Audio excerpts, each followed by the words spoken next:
শহীদ বুদ্ধিজীবী দিবসে জাতির শ্রেষ্ঠ সন্তানদের শ্রদ্ধা ভরে স্মরণ, নির্বাচন অনুষ্ঠানের মাধ্যমে গণতন্ত্রের যাত্রা অটুট থাকার আশা রাজনীতিবিদদের। নির্বাচন বানচালে চক্রান্তের অভিযোগ বিএনপির, চোরাগুপ্তা হামলা শঙ্কা থাকলেও কঠোরভাবে দমনের হুঁশিয়ারি ইসির।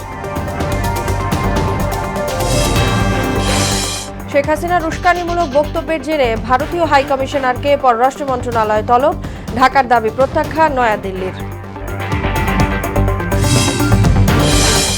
এবং চিকিৎসাধীন হাদির অবস্থা এখনও আশঙ্কাজনক, হামলার ঘটনায় আটক 2 সন্দেহভাজন, আরেকজনের ভ্রমণ বৃত্তান্ত খতিয়ে দেখছে পুলিশ।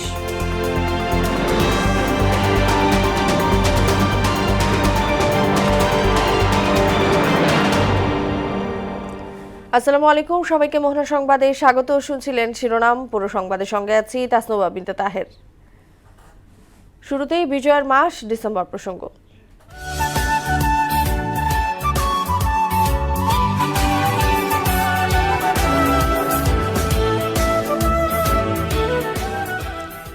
শহীদ বুদ্ধিজীবী দিবসে জাতির শ্রেষ্ঠ সন্তানদের বিনম্র শ্রদ্ধায় স্মরণ করছে দেশ।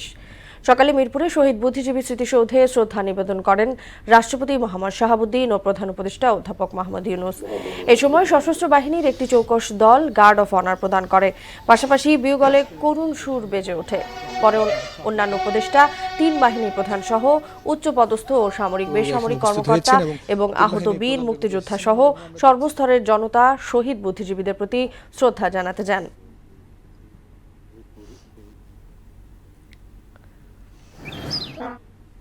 যথাসময়ে নির্বাচন অনুষ্ঠানের মধ্য দিয়ে গণতান্ত্রিক অগ্রযাত্রার অব্যাহত থাকবে বলে আশা জানালেন বিএনপির মহাসচিব মির্জা ফখরুল ইসলাম আলমগীর। দেশের সব ষড়যন্ত্র ও চক্রান্ত ব্যর্থ করে দিয়ে দেশকে নতুনভাবে গড়ে তোলার প্রতিশ্রুতিও ব্যক্ত করেন তিনি। এ সময় ফ্যাসিবাদ বিরোধী জাতীয় ঐক্য ধরে রাখার আহ্বান জানান এনসিপির আহ্বায়ক নাহিদ ইসলাম। তানজিদ ভুঁইয়ার প্রতিবেদন। শহীদ বুদ্ধিজীবী দিবস আজ। ৭১-এর এই দিনে পাকিস্তানি হানাদার বাহিনীর দোসররা বাঙালির শ্রেষ্ঠ সন্তান বুদ্ধিজীবীদের হত্যা করে। দিনটির স্মরণে রোববার সকালে মিরপুর শহীদ বুদ্ধিজীবী কবরস্থানে শ্রদ্ধা জানাতে আসেন বিএনপি সহ বিভিন্ন রাজনৈতিক দলের নেতারা। আগামী দিনে দেশে একটি অবাধ সুষ্ঠু নির্বাচনের মধ্য দিয়ে গণতান্ত্রিক ধারার প্রতিষ্ঠিত হবে বলে জানান নেতারা। গণতন্ত্র ভোটাধিকার প্রতিষ্ঠার জন্য যে লড়াই করেছি, এটা কিন্তু এখন পর্যন্ত প্রতিষ্ঠিত হয় নাই। মুক্তিযুদ্ধের যে অঙ্গীকার, সাম্য, মানবিক মর্যাদা, সামাজিক ন্যায় বিচার পুরোপুরি ভুলুণ্ঠিত হয়ে গিয়েছিল। আমরা চাই একটি জনবান্ধব সরকার গঠন করার মধ্য দিয়ে এই প্রতিষ্ঠানগুলো আবার তাদের স্বমহিমায় ফিরে আসুক। বুদ্ধিজীবীরা যাদের লেখনীতে বাংলাদেশের নামক রাষ্ট্রের জন্য মানুষ উদ্বুদ্ধ হয়েছে।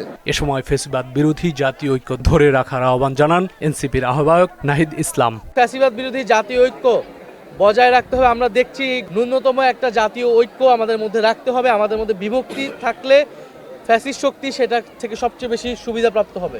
আর দেশের প্রতিটি ক্ষেত্রে অগ্রযাত্রায় সবসময় বুদ্ধিজীবীরা অগ্রণী ভূমিকা পালন করেন জানিয়ে আগামী দিনে সাম্য এবং মানবিক রাষ্ট্র গড়ার প্রত্যাশা ব্যক্ত করেন বিএনপি স্থায়ী কমিটির সদস্য ডক্টর আব্দুল মঈন খান। কিভাবে আলবদর বাহিনী কিভাবে এই দেশের বুদ্ধিজীবী সমাজকে ধ্বংস করেছিল, নির্মমভাবে কষাঘাত হেনেছিল, তাদের হত্যা করেছিল।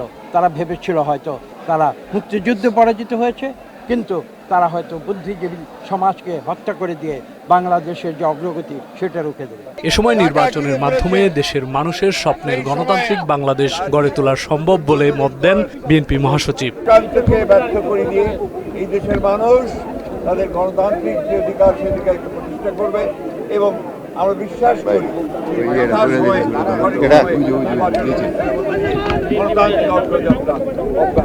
যে কোনো মূল্যে দেশের স্বাধীনতা ও সার্বভৌমত্ব অক্ষুণ্ণ রেখে গণতান্ত্রিক অগ্রযাত্রাকে রক্ষা করার অঙ্গীকারও করেন তিনি। যে কোনো মূল্যেই বাংলাদেশের স্বাধীনতা সার্বভৌমত্বকে অক্ষুণ্ণ রাখবে, গণতান্ত্রিক অগ্রযাত্রাকে অক্ষুণ্ণ রাখবে, সমস্ত চক্রান্তকে ব্যর্থ করে দিয়ে বাংলাদেশকে নতুনভাবে আমরা গড়ে তুলব ইনশাআল্লাহ।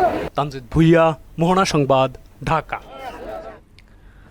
পরাজিত ফ্যাসিস্টরা নির্বাচন বানচালের পায়তারা করছে বলে অভিযোগ করলেন বিএনপি মহাসচিব মির্জা ফখরুল ইসলাম আলমগীর। তিনি বলেন, ধর্মের নামে বিভ্রান্তি ছড়ানো একটি গোষ্ঠী নতুন করে মাথাচাড়া দিয়ে উঠছে, আর ৭১-এর পুরনো ও চিহ্নিত একটি গোষ্ঠী দেশকে আবারও অস্থিতিশীল করার অপচেষ্টা চালাচ্ছে বলে অভিযোগ করেন দলটির স্থায়ী কমিটির সদস্য সালাউদ্দিন আহমেদ। বিকেলে শহীদ বুদ্ধিজীবী দিবসের আলোচনায় এসব কথা বলেন তারা। সুরাইয়া মুনির রিপোর্ট। শহীদ বুদ্ধিজীবী দিবস উপলক্ষে রাজধানীর ইঞ্জিনিয়ার্স ইনস্টিটিউশনে আলোচনা সভার আয়োজন করে বিএনপি। মুক্তিযুদ্ধকালীন নানা ঘটনা প্রবাহের স্মৃতিচারণ করে দলটির নেতারা বলেন, বাংলাদেশের স্বাধীনতার বিরোধিতা করেছিল একটি গোষ্ঠী, যারা এখন আবার দেশকে অস্থিতিশীল করার চেষ্টা করছে। কেউ ভোট দিক বা না দিক, ওনাদেরকে ক্ষমতায় যেতেই হবে। ক্ষমতা গিয়ে কি করবেন সেটা পরিষ্কার করেন জনগণের কাছে। মানুষ মারবেন, হত্যা করবেন। ওনারা আরো বলেন কি জানেন, ৫৪ বছরের প্রতিশোধ তারা নেবে আগামী নির্বাচনে। একটা ছেলে তো মরতে মরতে বেঁচেই গেল, তো এই ধরনের ছেলেপেলেগুলোকে হত্যা করবেন। কিন্তু যারা হত্যাকাণ্ড চালিয়েছে, হত্যাকাণ্ড চালানোর চেষ্টা করবে, তাকে বিএনপি সকল সময় প্রতিরোধ করবে। জাতি বিনির্মাণে সেটা হচ্ছে মেধাভিত্তিক, জ্ঞানভিত্তিক, প্রযুক্তি নির্ভর, আধুনিক বিশ্বের সাথে তাল মিলিয়ে বাংলাদেশ বিনির্মাণ করা। অনুষ্ঠানে বিএনপি মহাসচিব মির্জা ফখরুল ইসলাম আলমগীর বলেন, পরাজিত ফ্যাসিস্টরা নির্বাচন বানচালের পায়তারা করছে। এছাড়া আরেকটি গোষ্ঠী ধর্মকে ব্যবহার করে জাতির মধ্যে বিভেদ সৃষ্টি করছে। পরাজিত ফ্যাসিস্ট শক্তি আজকে চেষ্টা করছে এই দেশে নির্বাচনকে বানচাল করবার। আরেকটি শক্তি তারা চেষ্টা করছে ধর্মকে ব্যবহার করে এই দেশে আবার মানুষের মধ্যে বিভাজন সৃষ্টি করবার। ১৯৭১ সালে কারা, কোন রাজনৈতিক শক্তি সেদিন আমাদের এই বুদ্ধিজীবীদেরকে হত্যা করেছিল?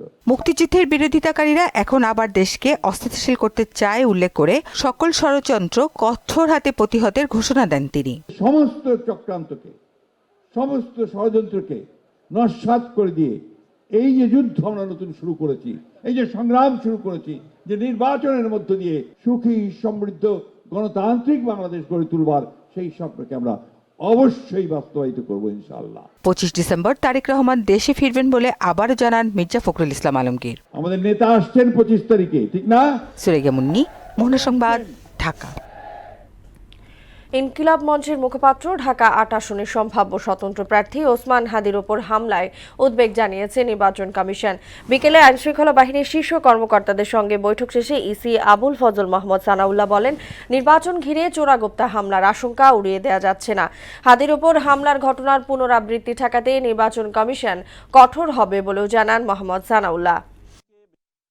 শরীফ ওসমান হাদির উপরে হামলা, চোরাগোপ্তা হামলা, সেটা নিয়ে বিশদ আলোচনা হয়েছে। তদন্তের স্বার্থে আমরা বিস্তারিত বলছি না। সেখানকার আভ্যন্তরীণ কিছু বিষয় সম্বন্ধে আমরা অবহিত হয়েছে, যেগুলোর সাথে নির্বাচন এবং নির্বাচন কমিশনের স্বার্থ জড়িত। দুটো উপজেলা পর্যায়ে নির্বাচন অফিসে আগুন ধরিয়ে দেওয়ার মতন প্রচেষ্টা হয়েছে, যদিও বা সেটা ফেল করেছে। এই ধরনের হামলার ঘটনার পুনরাবৃত্তি না ঘটে বা এগুলো যাতে কঠোর হস্তে দমন করা হয়, যদি সে ধরনের ঘটনা ঘটে। জাতীয় নির্বাচন ও গণভোটকে সামনে রেখে সব রাজনৈতিক দলের জন্য নিরাপত্তা প্রোটোকল সরবরাহের সিদ্ধান্ত নিয়েছে পুলিশ। এর মাধ্যমে রাজনৈতিক নেতা ও সম্ভাব্য প্রার্থীদের ব্যক্তিগত নিরাপত্তা নিশ্চিত করা হবে। দুপুরে প্রধান উপদেষ্টা প্রেস উইং থেকে দেয়া এক বিজ্ঞপ্তিতে এ তথ্য জানানো হয়। বিজ্ঞপ্তিতে বলা হয়েছে, নেতাদের বাসস্থান, কার্যালয় চলাচল, জনসভা ও সাইবার স্পেসে নিরাপত্তা নিশ্চিত করা হবে। একই সঙ্গে গণ অভ্যুত্থানের সম্মুখ সারির নেতাদের বাড়তি নিরাপত্তা ব্যবস্থা নেওয়া হচ্ছে। বাংলাদেশে নিযুক্ত ভারতীয় হাইকমিশনার প্রণয় ভার্মাকে তলব করে পররাষ্ট্র মন্ত্রণালয়ের উদ্বেগ জানানোর প্রতিক্রিয়ায় বিবৃতি দিয়েছে ভারত। এতে বলা হয়, ভারতের ভূখণ্ড কখনো বাংলাদেশের স্বার্থবিরোধী কোনো কার্যক্রমের জন্য ব্যবহার হয়নি। নির্বাচন বানচালে ভারতে বসে শেখ হাসিনা উস্কানিমূলক বক্তব্য দিচ্ছেন, ঢাকার এমন অভিযোগ অস্বীকার করে অন্তর্বর্তী সরকারের উত্থাপিত দাবিগুলো ভারত দ্ব্যর্থহীনভাবে প্রত্যাখ্যান করছে। এর আগে ভারতীয় হাইকমিশনার প্রণয় ভার্মাকে তলব করে অভিযোগ জানায় পররাষ্ট্র মন্ত্রণালয়। গুলিবিদ্ধ হয়ে চিকিৎসাধীন ওসমান হাদির অবস্থা খুবই আশঙ্কাজনক। তার মস্তিষ্কে অক্সিজেন স্বল্পতার পাশাপাশি সেখানে রক্ত জমাট বেঁধে আছে। কিডনি কাজ করলেও অন্যান্য অঙ্গ লাইফ সাপোর্টে রয়েছে বলে জানায় তার চিকিৎসায় গঠিত মেডিকেল বোর্ড। দুপুরে এক ব্রিফিংয়ে এসব কথা জানান ঢাকা মেডিকেল কলেজ হাসপাতালের নিউরোসার্জন ডাক্তার আব্দুল আহাদ। মেডিকেল বোর্ড সিদ্ধান্ত দিলে হাদিকে বিদেশে নেয়ার বিষয়টি পরিবার চূড়ান্ত করবে বলেও জানান তিনি। বিস্তারিত জানাচ্ছেন নাহিদ সিরাজি নিম্মি। তফসিল ঘোষণার একদিন পরে গুলিবিদ্ধ হন ঢাকা ৮ আসনের সম্ভাব্য স্বতন্ত্র প্রার্থী ওসমান হাদি। গুরুতর অবস্থায় প্রথমে ঢাকা মেডিকেল, তারপর নেওয়া হয় এভারকেয়ার হাসপাতালে। হাদির চিকিৎসায় গঠিত মেডিকেল বোর্ড শনিবার জানায় মস্তিষ্ক মারাত্মকভাবে ক্ষতিগ্রস্ত। এছাড়া ফুসফুসেও ইনজুরি আছে, তবে কিডনির কার্যক্ষমতা বর্তমানে ফিরে এসেছে। রোববার সকালে সিটি স্ক্যানের পর আবারও বসে মেডিকেল বোর্ড। পরে ডাক্তার আব্দুল আহাদ গণমাধ্যমকে জানান ওসমান হাদির শারীরিক অবস্থা অপরিবর্তিত এবং আশঙ্কাজনক। ব্রেনে অক্সিজেন স্বল্পতা বাড়ার পাশাপাশি রক্ত জমাট বেঁধে আছে। ফুসফুসের অবস্থাও অপরিবর্তিত। গুলির একটা অংশ এখনও মাথায় রয়েছে। তার যে ব্রেইনে ইনজুরি ছিল, আমরা ঢাকা মেডিকেল কলেজে অপারেশন করেছিলাম এবং আজকে সকালে তার রিপিট সিটি স্ক্যান হয়েছে এবং সিটি স্ক্যানে আমরা দেখেছি যে তার ব্রেনের যে কন্ডিশনটা সেটা অপরিবর্তিত রয়েছে এবং সেই পরিস্থিতিতে যে ব্রেনের স্টেমে যে ইনজুরিটা ছিল সেটা মারাত্মকভাবে ক্ষতিগ্রস্ত হয়েছে। চিকিৎসকরা জানান বিদেশে নেয়ার ক্ষেত্রে আলোচনা চলছে। এক্ষেত্রে পরিবারের সিদ্ধান্তই বড়। সিঙ্গাপুর এবং থাইল্যান্ডের যে হসপিটালগুলোতে তাকে কেস সামারি তার পরিবার পাঠিয়েছে এবং ওই হসপিটালের সাথে হয়তো কথা বলে হসপিটাল অ্যাকসেপ্ট করতে পারে, তার পরিবার সিদ্ধান্ত নেবে তখন যে আসলে কোন হসপিটালে তাকে নেওয়া যেতে পারে। নাহিদ সিরাজি নিম্মি, মোহনা সংবাদ, ঢাকা। আইনশৃঙ্খলা রক্ষাকারী বাহিনীর হাতে এসেছে ওসমান হাদিকে গুলি করা প্রধান সন্দেহভাজন ব্যক্তির ভ্রমণ বৃত্তান্ত। ইতিমধ্যেই তার চলাচলের খতিয়ান সংগ্রহ করে তা পর্যালোচনা করছে পুলিশ। বিকেলে এক ব্রিফিংয়ে এসব তথ্য জানান ডিএমপির অতিরিক্ত high commissioner S N. Nazrul Islam. আসামিদের পলায়ন ঠেকাতে পাসপোর্ট ব্লক করা সহ সীমান্তে বিজিবিকে কড়া নজরদারির নির্দেশনা দেওয়া হয়েছে বলেও জানান তিনি। এদিকে শেরপুরের নালিতাবাড়ি সীমান্ত থেকে সন্দেহভাজন 2 পাচারকারীকে গ্রেফতার করেছে পুলিশ। ফয়সাল করিম মাসুদ, আরেকজন ছিল মোহাম্মদ আলমগীর শেখ। ঘটনার তদন্তে জানা যায় সন্দেহভাজন ব্যক্তিরা হেলমেট পরিহিত অবস্থায় ভিকটিম ওসমান হাদিকে খুব কাছ থেকে গুলি করে। সন্দেহভাজন ব্যক্তিরা যেন সীমান্ত পার না হতে পারে সেজন্য তাদের পাসপোর্ট সংগ্রহ করে পাসপোর্ট ব্লক করে দেওয়া হয়েছে। সীমান্তে অতিরিক্ত সতর্কতা জারি করা হয়েছে। যে কোনো মূল্যে ফ্যাসিবাদী অপশক্তি প্রতিরোধ করা হবে বলে হুঁশিয়ারি দিলেন নতুন এলজিআর উপদেষ্টা আদিলুর রহমান। আর গণতন্ত্র চর্চায় গণমাধ্যম বরাবরই বলিষ্ঠ ভূমিকা রাখলেও জুলাই আন্দোলনে এর ব্যত্যয় ঘটেছে বলে মন্তব্য করেন তথ্য উপদেষ্টা সৈয়দা রিজওয়ানা হাসান। খণ্ডিত বা বিকৃত তথ্য উপস্থাপন থেকে বিরত থাকতে গণমাধ্যমের প্রতি আহ্বানও জানান তিনি। সচিবালয়ে আলাদা অনুষ্ঠানে এসব কথা বলেন উপদেষ্টারা। মানুষ যত নির্বাচনমুখী হচ্ছে, সরকার যত স্পষ্ট অবস্থানে যাচ্ছে নির্বাচন নিয়ে, ততই নির্বাচনের ব্যাপারে বা পরিবেশটা একটা ভীতিকর করে ফেলার জন্যই তো এই কাজগুলো করা হচ্ছে। ফ্যাসিবাদী শক্তির যারা রেমনেন্টস দেশে আছে তাদের দমন করব, তাদের প্রতিহত করব। জুলাই অভ্যুত্থান, জুলাই বিপ্লবের যারা যোদ্ধা তাদের পাশে দাঁড়িয়ে এই সরকার বাংলাদেশের জনগণের স্বার্থ রক্ষা করবে। ব্যক্তিগত সততার বিষয়ে বিচারকরা সতর্ক না থাকলে বিচার বিভাগের স্বাধীন সচিবালয়ের সার্থকতা নেই বলে জানিয়েছেন প্রধান বিচারপতি সৈয়দ রেফাত আহমেদ। দেশের জেলা জজ, মহানগর দায়রা জজ ও চিফ জুডিশিয়াল ম্যাজিস্ট্রেটদের উদ্দেশ্যে সমাপনী অভিভাষণে তিনি কথা বলেন। বিকেলে সুপ্রিম কোর্ট অডিটোরিয়ামে আয়োজিত এই অনুষ্ঠানে প্রধান বিচারপতি বলেন, শুনানিকালে কোনো বিশেষ পদধারী ব্যক্তিকে অতিরিক্ত গুরুত্ব দেওয়া যাবে না।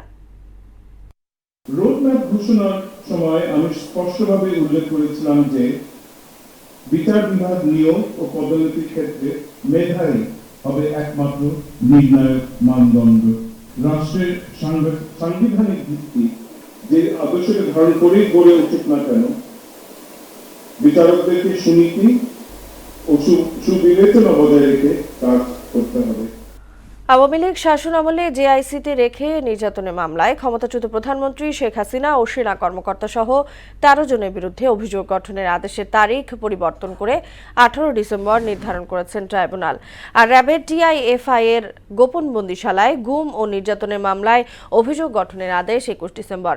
সেই সঙ্গে জুলাই আন্দোলনে রামপুরায় ২৮ জনকে হত্যা মামলায় অভিযোগ গঠনের উপর পুনরায় শুনানি হবে একই দিনে। বিচারপতি গোলাম মর্তুজা মজুমদারের নেতৃত্বাধীন আন্তর্জাতিক অপরাধ ট্রাইব্যুনাল ১ এসব মামলার বিচারিক কার্যক্রম পরিচালিত হয়। সুদানে জাতিসংঘ শান্তিরক্ষা মিশনে দায়িত্ব পালনকালে সন্ত্রাসী হামলায় নিহত ৬ বাংলাদেশি গ্রামের বাড়িতে চলছে মাতম। প্রিয়জন হারানোর বেদনায় কান্নায় ভেঙে পড়েছেন স্বজনেরা। এলাকায় নেমেছে শোকের ছায়া। বিস্তারিত জানাচ্ছেন তাসিন তারিন। শনিবার সুদানের আবেইতে ইউএন ঘাঁটিতে সন্ত্রাসী হামলায় বাংলাদেশ সেনাবাহিনীর ৬ শান্তিরক্ষী নিহত হয়। তাদের একজন সেনাবাহিনীর লন্ড্রি কর্মচারী মোহাম্মদ সবুজ মিয়া। তার বাড়ি গাইবান্ধার পলাশবাড়ি উপজেলায়। সেখানকার মহদীপুর ইউনিয়নের ছোট ভগবানপুর গ্রামের প্রয়াত হামিদুল ইসলামের ছেলে সবুজ। তার মৃত্যুর খবরে ছোট ভগবানপুর গ্রামে চলছে মাতম। জাতিসংঘ শান্তিরক্ষা মিশনের দায়িত্ব পালনকালে আফ্রিকার দেশ সুদানে নিহত হন কুড়িগ্রামের ২ সন্তান বাংলাদেশ সেনাবাহিনীর সদস্য শান্ত মণ্ডল ও মমিনুল ইসলাম। তাদের মৃত্যুর খবরে কুড়িগ্রামের রাজারহাট ও উলিপুর উপজেলায় নেমে এসেছে শোকের ছায়া। জাতিসংঘ শান্তিরক্ষা মিশনে দায়িত্ব পালনকালে নিহত বাংলাদেশি সৈনিক শামীম রেজার গ্রামের বাড়ি রাজবাড়ির কালুখালীর হোগলাডাঙ্গিতে চলছে মাতম। শোক সন্তপ্ত পরিবারের পাশে থাকার আশ্বাস দিয়েছেন উপজেলা নির্বাহী কর্মকর্তা। সন্ত্রাসী হামলা হয়, ড্রোন হামলা হয়, সেখানে ৬ জন জওয়ান শহীদ হন এবং আরো ৮ জনের মতো আমরা জানতে পেরেছি তারা আসলে আহত হয়েছেন এবং মারাত্মকভাবে আসলে আহত হয়েছেন এবং জীবন মৃত্যু সন্ধিক্ষণে তারা আছেন। সুদানে নিহত শান্তিরক্ষীদের আরেকজন কর্পোরাল মোহাম্মদ মাসুদ রানা। নাটোরের লালপুর উপজেলার বহালিপাড়া গ্রামের মৃত সাহার মাথিলার ছেলে তিনি। নির্মম ঘটনা জেনে শোকাত্ত পুরো গ্রাম। নিহত বাংলাদেশি শান্তিরক্ষীদের মরদেহ দ্রুত দেশে ফিরিয়ে আনার দাবি পরিবারের। তাহসিন তারিন, মোহনা সংবাদ। টানা ৪ দিন ধরে মৃদু শৈত্যপ্রবাহে কাঁপছে পঞ্চগড়ের তেঁতুলিয়া। সকাল ৯টায় তেঁতুলিয়া আবহাওয়া পর্যবেক্ষণ কেন্দ্রে সর্বনিম্ন তাপমাত্রা রেকর্ড করা হয় ৯ ডিগ্রি সেলসিয়াস।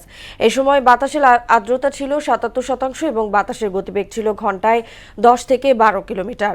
তাপমাত্রা আরও নিচে নেমে ১ অঙ্কের ঘরেই নেমে আসতে পারে বলে পূর্বাভাস দিচ্ছেন আবহাওয়া অধিদপ্তর। উত্তরের শীতল বাতাস ও হাড় কাঁপানো শীতে তীব্র ভোগান্তিতে পড়েছে নিম্ন আয়ের শ্রমজীবী মানুষ। জীবিকার তাগিদে মাঠে ঘাটে কাজ করতে গিয়ে চরম দুর্ভোগ পোহাচ্ছেন তারা। পুষ্টি ভার্সেস অফ লাইট সিজন 2 নামে পবিত্র কোরআন তেলাওয়াত প্রতিযোগিতা আয়োজন করতে যাচ্ছে টিকে গ্রুপ। রাজধানীর একটি হোটেলে আয়োজিত সংবাদ সম্মেলনে একথা জানান টিকে গ্রুপের পরিচালক মোহাম্মদ মোফাজ্জল হক। তিনি বলেন, দেশের বিভিন্ন অঞ্চলের মেধাবী হাফেজ তরুণ তরুণীদের জাতীয় পর্যায়ে উপস্থাপন করাই এই আয়োজনের মূল উদ্দেশ্য। আগামী ২২ ডিসেম্বর থেকে দেশব্যাপী শুরু হবে অডিশন পর্ব।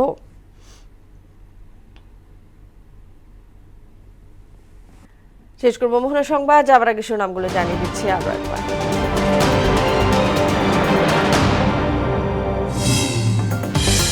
শহীদ বুদ্ধিজীবী দিবসে জাতির শ্রেষ্ঠ সন্তানদের শ্রদ্ধাভরে স্মরণ। নির্বাচন অনুষ্ঠানের মাধ্যমে গণতন্ত্রের যাত্রা অটুট থাকার আশা রাজনীতিবিদদের। নির্বাচন বানচালে চক্রান্তের অভিযোগ বিএনপির। চোরাগুপ্তা হামলা শঙ্কা থাকলেও কঠোরভাবে দমনের হুঁশিয়ারি ইসির। শেখ হাসিনার উস্কানিমূলক বক্তব্যের জেরে ভারতীয় হাই কমিশনারকে পররাষ্ট্র মন্ত্রণালয় তলব। ঢাকার দাবি প্রত্যাখ্যান নয়াদিল্লির। এবং চিকিৎসাধীন হাদির অবস্থা এখনও আশঙ্কাজনক। হামলার ঘটনায় আটক 2 সন্দেহভাজন। আরেকজনের ভ্রমণ বৃত্তান্ত খতিয়ে দেখছে পুলিশ। এ ছিল মোহনা সংবাদে। পরবর্তী সংবাদ রাত 12টায়। মোহনা সবশেষ খবর জানতে ভিজিট করুন www.mohana.tv। সংবাদ দেখতে পারেন ফেসবুক ও ইউটিউবেও। এতক্ষণ সঙ্গে থাকার জন্য ধন্যবাদ সবাইকে।